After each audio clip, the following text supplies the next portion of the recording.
এ ভাই, টাটু কি টুবোর বাবা কাকু, তো আপনিও দোকানদার, তো আপনার ছেলেও দোকানদার। হ্যাঁ, ছেলের তুই ফোনটা রাখ, তোকে ফোনটা রাখতে বলছি, ফোনটা রাখবি কি রাখবি না? দোকান দোকান হয়ে কাটুমার লোককে আপনি জানেন না? কাটুমার ঠাটে এইভাবে কথা বলতেন? হ্যাঁ, ছেলের বলছি আপনার ছেলে আমি বন্ধু, একসাথে স্কুলে যেতাম, আপনি ছেলের বলছি ছেলের সাথে এরকম করে কথা।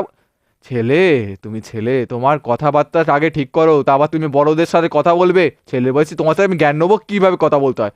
কাকু টরতেন কেন, কাকু টরতেন কেন? আপনি দোকানদার, আমি খদ্দের। তো আমি কালকে টুবোকে বললাম, টুবো একটা ডিএফকে একটা মাল কিনে দেবো। মাল বলছি, ডিএফটাই তো আমার মাল। মালটা অনেক কট্টে কাকু, পটিটি কাকু আপনার ঠেলেই পটি দিয়েছে। আমার ছেলে কোথা থেকে এলো আর কার কথা বলছো? আর শুভদীপ আপনার ছেলে নয়? আবার শুভদীপ, শুভদীপ, শুভদীপ নামে আমি কাউকে চিনি না। শুভদীপটা আবার কে? আমার এরকম পরিচিত কেউ নেই।